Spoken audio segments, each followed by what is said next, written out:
What if I told you that the future of global security, like the literal balance of power in the world, isn't being decided in some war room in Washington or Beijing, Hmm. but on a hockey rink in Ottawa? It sounds like a joke, honestly, but Yeah. it is incredibly real. Right. Well, welcome to the deep dive, and a special welcome to you, the learner. We know you're here to cut through all the noise and, figure out how the world is actually working right now. Yeah, and today's mission is, well, it's wild.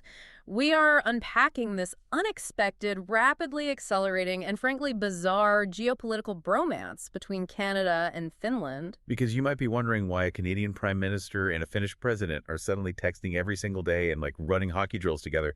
And more importantly, what does this actually mean for you? Exactly. Like, how does this affect the cost of your groceries, the data on your phone, and the overall security of the country you live in? It means a great deal, honestly, because this is entirely about a shifting global order. We are looking at a really specific stack of sources today.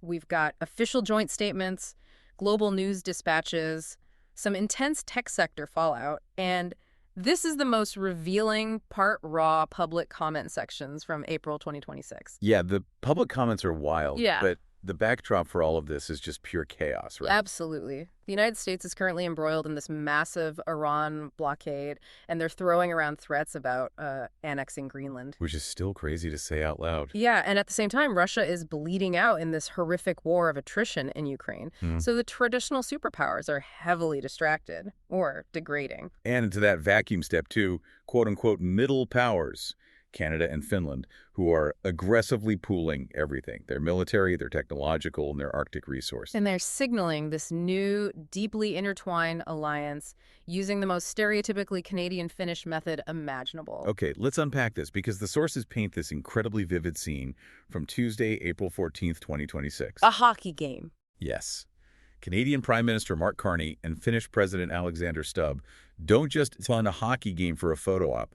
They actually hit the ice with the PWHL's Ottawa Charge at TD Place Arena. They're literally running shooting drills. Yeah, and Prime Minister Carney is out there in regular skates, notably using pride tape on his stick, which is a great little detail from the reporting because back in 2025 when he skated with the Edmonton Oilers, he insisted on wearing his old college goalie skates. Right, right. It is just a masterclass in strategic optics. You have the Finnish players on the charge run, Savalainen and Saniahola, giving interviews about how surreal it is to see their president just ripping shots on net. I can't even imagine. And Stubb was even bantering with the Canadian Governor General Mary Simon.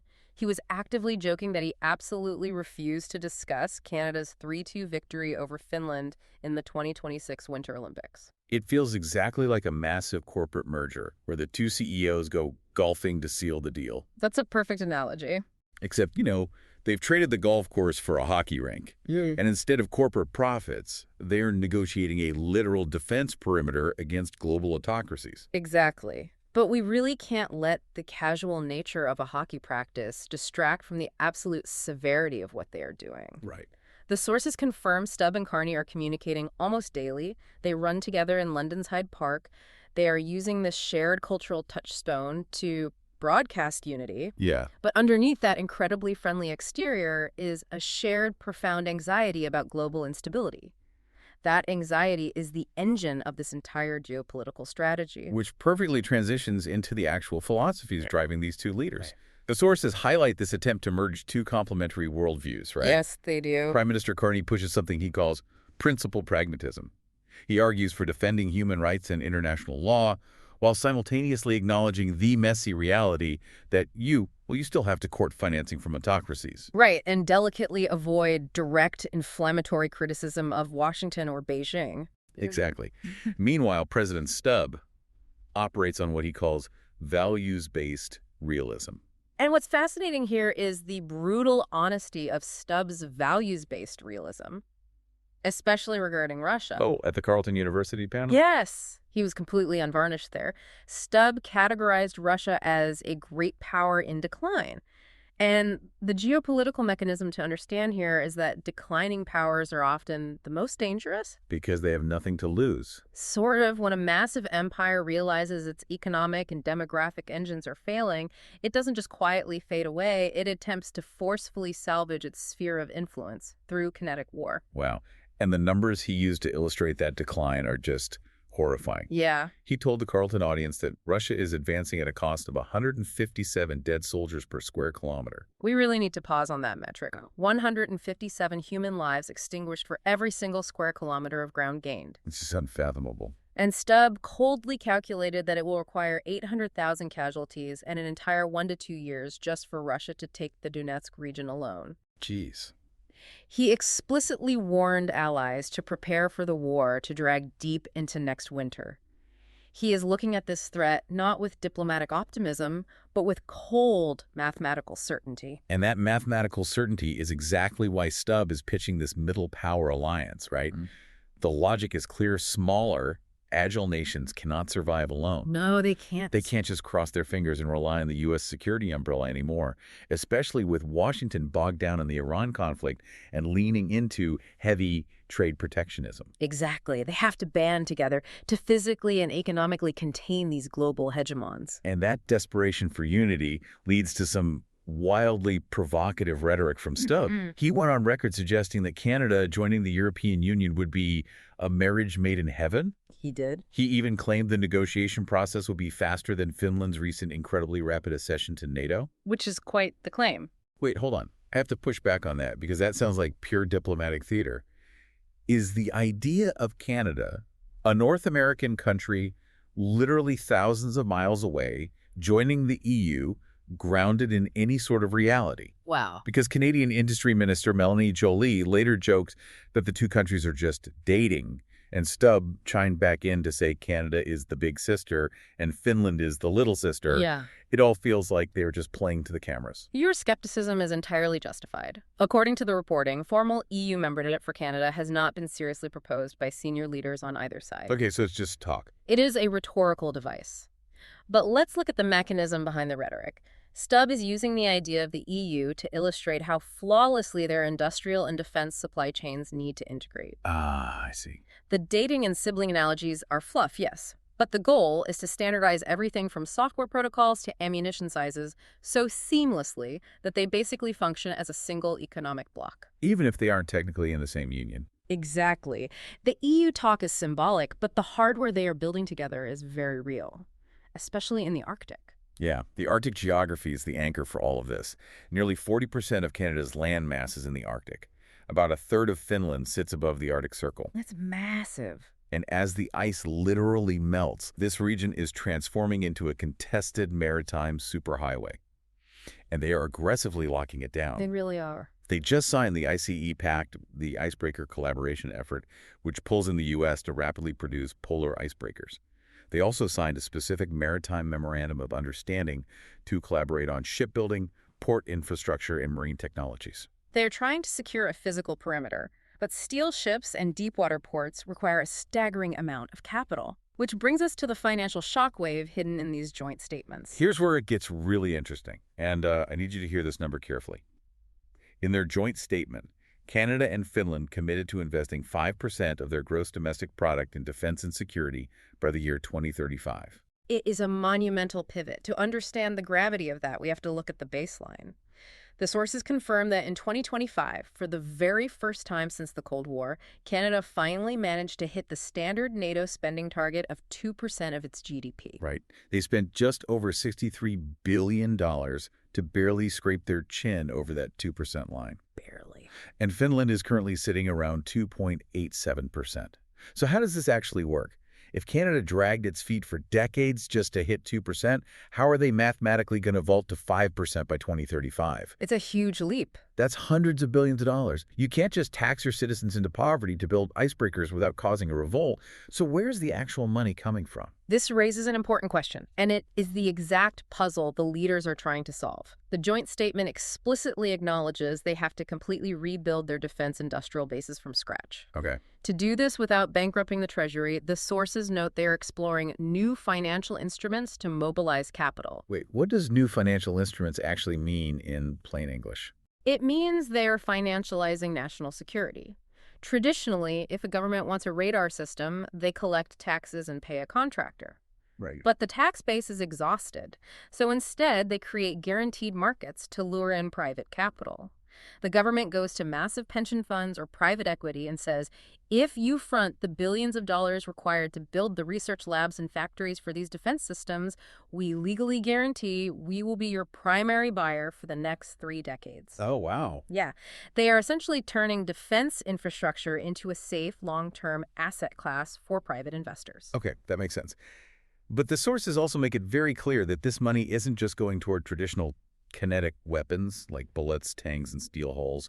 The actual mechanism of defense has fundamentally changed. It has. You cannot secure the Arctic in the 21st century with just a big boat. The Arctic is vast, it's dark half the year, and human patrols are largely ineffective. To track Russian submarine wakes under the ice, to manage swarms of autonomous aerial drones, to analyze millions of satellite images in real time to detect border incursions, you need a massive digital net. And you process that much data using artificial intelligence. Exactly. This requires sovereign control over advanced computing. Which explains the massive tech alliance in our sources. The leaders released a joint statement on sovereign technology and AI cooperation. Yes. And the centerpiece of this is a $340 million expansion of Nokia's facility right in Ottawa to build what they are calling AI gigafactories. Let's break down why an AI gigafactory is essential for that digital net. An AI gigafactory is a massive, highly specialized data center explicitly designed to train advanced AI models. Okay. But the key word here is sovereign. If your defense AI is analyzing sensitive acoustic signatures of enemy submarines, you absolutely cannot outsource that data processing to a commercial cloud server located in another country. That would be a disaster. Right. It has to be processed on hardware that is physically located on your soil, controlled by your laws, and built by trusted allies. And Nokia is providing that hardware. Yeah. But Jeffrey Maddox, the president of Nokia Canada, was shockingly blunt about how this deal works. He publicly called it a quid pro quo. He really didn't sugarcoat it. Not at all. Nokia invests millions to build these gigafactories in Canada, but in return, as Canada races to hit that 5% defense target, Nokia expects the Canadian government to buy their defense networking tech to fill those factories. It is a closed, highly protected economic loop. But whenever governments intervene in markets this aggressively, you get friction. Oh, absolutely. And the domestic fallout here is severe because the Canadian government didn't just facilitate this deal. They actively handed Nokia $72 million in taxpayer subsidies to make it happen. And the Canadian domestic tech sector absolutely erupted over this. Toby Lipke, the CEO of Shopify, which is, one of Canada's biggest, most famous homegrown tech companies, went on the record calling the government's involvement toxic. Yeah, that was a strong statement. He argued that taking taxpayer money and giving it to a massive foreign multinational suppresses local wages for Canadian tech workers. It essentially funnels domestic wealth out of Canada and straight into a Finnish corporation's pockets. And Lipke's economic argument is sound from a free market perspective, but if we connect this to the bigger picture, governments are no longer operating on purely free market principles. Right, the game has changed. Exactly. They are operating on survival principles. Stubb and Carney are building a sovereign technology alliance. The sources detail joint quantum tech trade missions and shared development of critical minerals. Yeah. From the government's perspective, controlling the physical minerals, mastering the quantum research, and possessing the AI gigafactories is now indistinguishable from national security. Because if you don't have that stuff, If you don't lock down a trusted tech supply chain with allies like Finland today, you will be entirely at the mercy of adversarial superpowers tomorrow. They are willing to absorb the fury of their own domestic CEOs for that reason. it is a brand new Cold War. But instead of stockpiling nuclear warheads, they are stockpiling algorithms, microchips, and rare earth metals. Beautifully put. But we can't just analyze this from the 30,000-foot view of prime ministers and tech billionaires. How are actual citizens reacting to this? Yeah. Because it is one thing to draw up grand strategies for 2035 on a whiteboard. and it is entirely another to be a normal person trying to survive in April 2026. It's vital to look at the immediate on-the-ground reality, because the political and economic environment detailed in our sources is highly volatile. It's a total pressure cooker, just to set the scene. Prime Minister Carney recently managed to secure a majority government, but he only pulled it off through strategic floor crossings and by-elections. It's a really fragile mandate. Very fragile. And at this exact moment, he has been forced to temporarily suspend the federal fuel excise tax. Why? Because the United States-Iran war has resulted in a blockade of the Strait of Hormuz. Which impacts everything. Everything. Yeah. That blockade is sending global gas prices into the stratosphere and triggering massive food supply surcharges everywhere. So you have a citizenry that is suffocating under immediate localized economic pressure. To understand their reaction, we have to look closely at the public comment sections from the global news reports covering this alliance. Yeah, and to be very clear to you, the learner, we are not taking sides here. We are simply acting as a mirror, neutrally reporting the exact sentiments found in the source material to show you the deep polarization on the ground. Exactly. We're just reading the room. And the room is intensely divided. On the right, and among a growing faction of skeptics, there is profound anxiety about a loss of national sovereignty. What are they saying, specifically? Commenters argue that this push to mimic the EU means sacrificing self-determination. They specifically point to the open border and immigration crises in places like France, Germany, and Ireland, warning that this alliance will bring those exact same issues to Canada. You see people referring to the Prime Minister as Carnage Carney. They accuse him of being an anti-capitalist eco-warrior, theorizing that he is intentionally keeping consumer prices high to forcibly reduce consumerism. It goes even further than that in the comments, too. Oh, yeah. The sources show commenters pointing to his past ties with Brookfield Asset Management in China, warning that this centralization of power will lead to China-style social controls, work camps, and a darker push toward mandatory medical assistance in dying. It's intense. And then if you look at the other side of the spectrum, you see a fierce left-wing and nationalist sovereignty pushback. These voices are violently rejecting globalism, just from a different angle. Interesting. What's their main argument? It essentially boils down to a demand that Canada stop attempting to play the role of the EU on the world stage. They are furious that leaders are trying to fix global geopolitical infrastructure when there are devastating housing, healthcare, and cost of living crises ravaging their own citizens right at home. It is a massive, incredibly loud rejection of the exact global strategy that Stubb and Carney were celebrating, with smiles on the ice rink. It perfectly distills the core friction of our current era. You have high-level leaders executing these massive, multi-decade middle power strategies. They are planning for 2035, securing the Arctic perimeter, constructing AI gigafactories. Looking at the horizon. Right, they are looking at the horizon. But down on the ground, citizens are drowning in the present. They are dealing with fuel blockades, inflation, and a profound sense of instability. There is a massive psychological disconnect between the geopolitical chessboard and the reality of simply trying to pay for groceries. So what does this all mean for you listening right now? Why should you care about a meeting between Ottawa and Helsinki? Because the ground beneath your feet is being fundamentally rewired. It absolutely is. The software in the phone in your pocket, the price of the goods you buy impacted by global fuel disruptions, the very security of the data you transmit every day, Yeah. all of it is actively being reshaped by these high-level handshakes, these defense subsidies, and yes, these heavily publicized hockey practices. The middle powers of the world are building a fortress. And you are currently living inside the construction zone. Which leaves us with a truly profound, potentially world-altering concept to consider. Think about the mechanics of what we just discussed. Okay. If middle powers like Canada, Finland, and eventually the rest of the Nordic and aligned nations successfully execute this plan, if they seamlessly integrate their critical minerals, their quantum computing breakthroughs, and their localized AI gigafactories into one massive unified defense and tech network, Yeah. could they eventually out-innovate and outmaneuver the traditional superpowers? Wow. If a coalition of middle powers can move faster, share data better, and deploy technology more efficiently than a bloated empire, could the very concept of a single global superpower become completely obsolete? It is entirely possible. We might be watching the death of the superpower era and the birth of a world run by agile, high-tech, synchronized coalitions. That is a staggering thought to leave on. Thank you so much for joining us on this deep dive, learner. Keep questioning the forces shaping our world. Keep looking beyond the headlines. And remember, the next time you see world leaders lacing up their skates for a friendly photo op on the ice, pay very close attention to the mechanisms moving just underneath the surface.